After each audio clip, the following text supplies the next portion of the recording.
नमस्कार विद्यार्थी मित्र हो, दी पॉलिटिक्स चॅनलवर आपलं स्वागत आहे। मी प्राध्यापक डॉक्टर दत्ताहरी होनराव, राज्यशास्त्र विभाग प्रमुख श्री हवगी स्वामी महाविद्यालय उदगीर। आज आपण वेस्टर्न पॉलिटिकल थिंकर हा जो 10वा पेपर आहे बीए थर्ड इयरचा 5व्या सेमिस्टरचा, त्या पेपर मधला जो तिसरा विचारवंत आहे मॅकिएव्हली, ज्याला आपण आधुनिक राज्यशास्त्राचा जनक संबोधतो। अरिस्टॉटलला राज्यशास्त्राचा जनक संबोधतो, तर मॅकिएव्हलीला आधुनिक राज्यशास्त्राचा जनक संबोधतो। आणि याच्यावरची डिस्क्रिप्टिव्ह प्रश्नाची व्हिडिओ सुद्धा आपण बनवलेली आहे, त्याची प्लेलिस्ट केलेली आहे, ती आपण पाहून घेऊ शकता। तर विद्यार्थी मित्र हो, आपली परीक्षा एमसीक्यू होणार आहे आणि म्हणून मग मॅकिएव्हलीवर एमसीक्यू प्रश्न काय येतील या अनुषंगाने आपण आज चर्चा करणार आहोत। तर आपलं या चॅनलवर स्वागत आहे। तर आज आपण पाहू की यावर पहिला प्रश्न काय असू शकतो। तर पहिला प्रश्न आपण घेतलाय, आधुनिक राज्यशास्त्राचे जनक कोणास संबोधले जाते। पर्याय ए आहे थॉमस हॉब्स, बी आहे लॉक, सी आहे रुसो आणि डी आहे मॅकिएव्हली। आणि या प्रश्नाचं उत्तर आहे पर्याय डी, मॅकिएव्हली। त्यानंतरचा प्रश्न आहे प्रश्न क्रमांक 2, मॅकिएव्हलीने खालीलपैकी कोणत्या अभ्यास पद्धतीचा वापर केला। मॅकिएव्हली हा आधुनिक राज्यशास्त्राचा जनक आहे आणि म्हणून त्याच्या अभ्यास पद्धती आपण पाहत आहोत। कोणत्या अभ्यास पद्धतीचा वापर केला। पर्याय ए आहे ऐतिहासिक, पर्याय बी आहे निरीक्षणात्मक, पर्याय सी आहे विश्लेषणात्मक आणि पर्याय डी आहे वरील सर्व। आणि या प्रश्नाचं उत्तर आहे पर्याय डी, वरील सर्व। त्यानंतर प्रश्न आहे प्रश्न क्रमांक 3, खालीलपैकी मॅकिएव्हलीचा कोणता ग्रंथ नाही। नकारात्मक प्रश्न आहे, मॅकिएव्हलीचे आपल्याला ग्रंथ माहित पाहिजेत आणि याच्यातला कोणता एक ग्रंथ जो नाही तो आपल्याला शोधायचा आहे। प्रश्न जर व्यवस्थित वाचला नाही तर हा प्रश्न चुकू शकतो, कारण आपल्याला सकारात्मक वाचायची सवय असते। कोणता ग्रंथ आहे असं आपण समजून जर हे केलं चुकलं। पर्याय ए आहे द प्रिन्स, पर्याय बी आहे द डिस्कोर्सेस, पर्याय सी आहे आर्ट ऑफ द वॉर आणि पर्याय डी आहे द पॉलिटिक्स। प्रश्न विचारलेला आहे खालीलपैकी मॅकिएव्हलीचा कोणता ग्रंथ नाही। तर the prince, the discourses, art of the war हे तिन्ही मॅकिएव्हलीचे ग्रंथ आहेत, त्याच्यामुळे पर्याय डी हे याचं उत्तर आहे। दी पॉलिटिक्स हा अरिस्टॉटलचा ग्रंथ आहे, मॅकिएव्हलीचा नाही। त्यानंतरचा प्रश्न आहे प्रश्न क्रमांक 4, मॅकिएव्हलीने डॅश डॅश या राजकीय विश्लेषणाचा पुरस्कार केला होता। मॅकिएव्हलीने डॅश डॅश या राजकीय व्यवस्थेचा पुरस्कार केला होता। पर्याय ए आहे प्रजातंत्र, पर्याय बी आहे राजतंत्र, पर्याय सी आहे महाजनतंत्र, पर्याय डी आहे धनिक तंत्र आणि याचं उत्तर आहे पर्याय ए, प्रजातंत्र। मॅकिएव्हलीने प्रजातंत्राचा पुरस्कार केलेला आहे।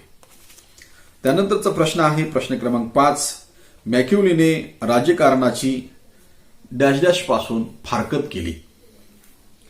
पर्याय ए आहे अनैतिकता, पर्याय बी आहे कायदा, पर्याय सी आहे धर्म व नैतिकता आणि पर्याय डी आहे यापैकी नाही। आणि या प्रश्नाचं उत्तर आहे पर्याय सी, धर्म व नैतिकतेपासून मॅकिएव्हलीने राज्याची फारकत केलेली आहे आणि सेक्युलर स्टेटची संकल्पना त्यांनी मांडलेली आहे।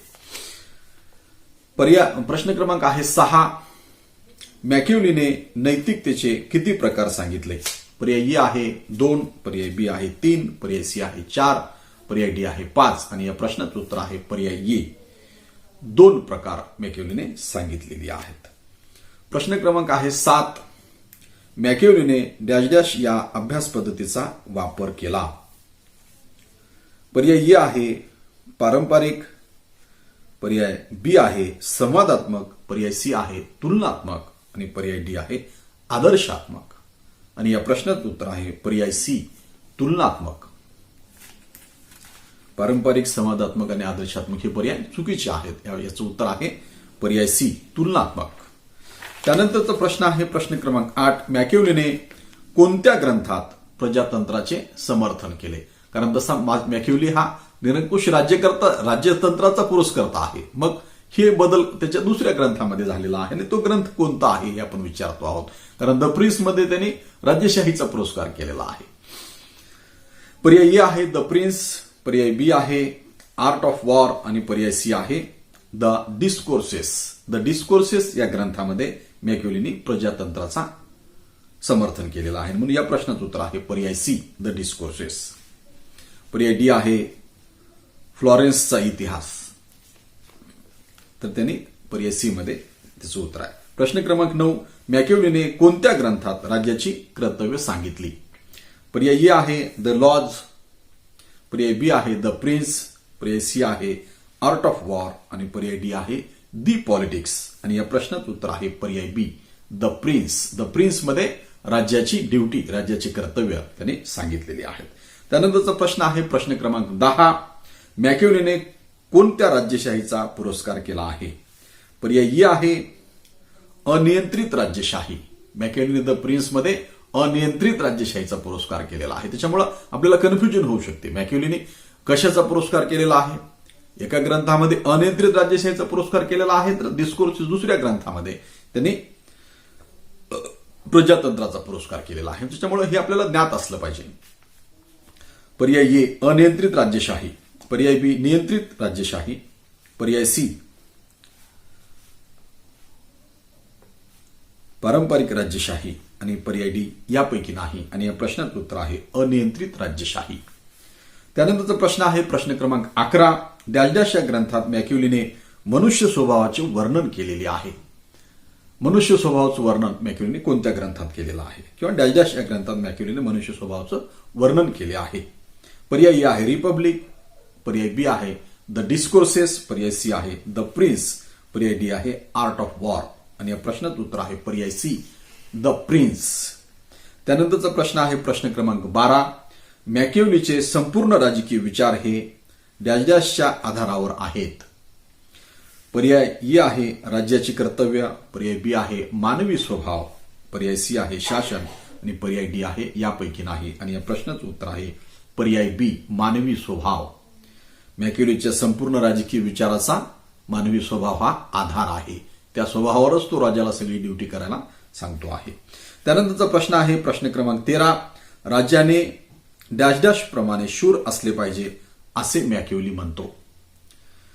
पर्याय ई आहे सिंहाप्रमाणे, पर्याय बी आहे लांडग्याप्रमाणे, पर्याय सी आहे वाघाप्रमाणे आणि पर्याय डी आहे कोल्ह्याप्रमाणे. कोल्हा आणि लांडगा काय शूर असतो का? तो शूर नसतो, लबाड आणि लुच्चा असतो. राजाला त्यांनी ते सुद्धा सांगितलेलं आहे. पण राजांनी सिंहासारखं असलं पाहिजे, सिंहासारखं शूर असलं पाहिजे म्हटलं पाहिजे. म्हणजे याचं उत्तर आहे पर्याय ए सिंहाप्रमाणे. त्यानंतरचा प्रश्न आहे प्रश्न क्रमांक 14. मॅकियावेलीचा जन्म डॅश डॅश साली झाला. पर्याय ए आहे 1468, पर्याय बी आहे 1469, पर्याय सी आहे 1470 आणि पर्याय डी आहे 1471. आणि या प्रश्नाचं उत्तर आहे पर्याय बी 1469. मॅकियावेलीचा जन्म 1469 मध्ये इटालीमध्ये झालेला आहे. त्याच्यानंतरचा प्रश्न क्रमांक आहे 15. मॅकियावेलीचा देश कोणता? पर्याय ई आहे इंग्लंड, पर्याय बी आहे फ्रान्स, पर्याय सी आहे इटाली आणि पर्याय डी आहे अमेरिका. आणि मॅकियावेलीचा देश आहे इटाली.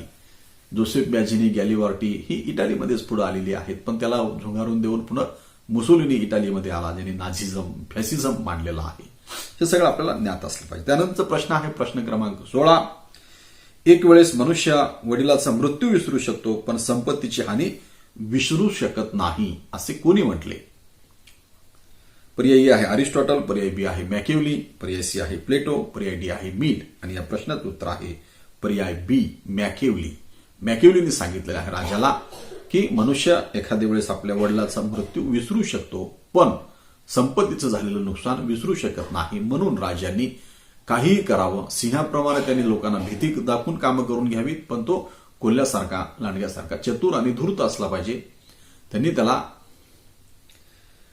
त्याचं आर्थिक नुकसान होणार नाही हे पथ्य राजांनी पाळलं पाहिजे. हे मॅकियावेलीने मूलभूत सूत्र सांगितलेलं आहे. आणि म्हणून मॅकियावेली हा अत्यंत रॅशनल विचारवंत आहे. आणि तो त्याचे विचार जर आपण जगाच्या सगळ्या इतिहासाला लावून पाहिली तर अनेक राजे आपल्याला असे सापडतील. औरंगजेबांनी राज्यगादीसाठी शहाजहानला कैदेमध्ये टाकलं होतं, भावाला मारून टाकून त्याला कैदेत टाकलं होतं. अशी कितीतरी राजांची उदाहरणं आपल्याला सांगता येतील की ते वडिलाचं खून करतील, वडिलाचं खून करणाऱ्याला माफ करतील, पण संपत्तीचं नुकसान ते विसरू शकत नाहीत. आणि हे एक शाश्वत मूल्य मॅकियावेलीने दिलेलं आहे आणि म्हणून तो राज्यशास्त्राचा, आधुनिक राज्यशास्त्राचा जनक संबोधला जातो. धन्यवाद विद्यार्थी मित्रांनो. आज आपण इथंच थांबू. या चॅनलवर जर कोणी नव्याने आला असेल तर त्यांनी चॅनलला सबस्क्राईब करून घ्यायचं आहे. अधिकाधिक विद्यार्थ्यांपर्यंत हे चॅनल शेअर करायचं आहे. धन्यवाद. जय हिंद, जय महाराष्ट्र.